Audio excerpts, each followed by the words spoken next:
Il-Qorti tal-Appell Superjuri qablet mal-pożizzjoni tal-Gvern u ċaħdet it-talba li saret minn Stewart Healthcare Malta biex issir referenza preliminari lil Qorti Ewropea tal-Ġustizzja qabel ikun trattat u determinat l-appell li għamlet mis-sentenza tal-Qorti Maltija. Fl-istess waqt il-Qorti tal-Appell preżeduta mill-Prim Imħallef Market Kuti u mill-imħalfin Giannino Caruana De Maio u Anthony Ellul appuntat l-appell għat-trattazzjoni tal-partijiet għal 31 ta' Lulju. Il-kumpanija Stewart Healthcare Malta kienet appellat mis-sentenza tal-Primawra tal-Qorti Ċivili li kienet ħasret u annullat il-ftehim brabta mal-konċessjoni ta' 3 sptarijiet.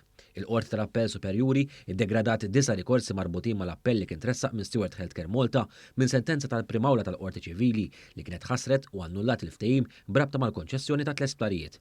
Ewlieni fost id-digreti mogħtija mill-qorti hemm dak marbut mat-talba li saret minn Stewart u li kienet oġġezzjonata bil-qawwa kollha mill-Gvern Malti biex issir referenza preliminari għall Qorti Ewropea tal-Ġustizzja. Il-Qorti tal-Appell Superjuri qablet mal-pożizzjoni tal-Gvern Malti u konkludiet li ma tqisx id-deċiżjoni fuq il-mistoqsijiet li saru minn Stewart fir-rikors kienu neċessarji biex tasal għad-deċiżjoni dwar dan l-appell.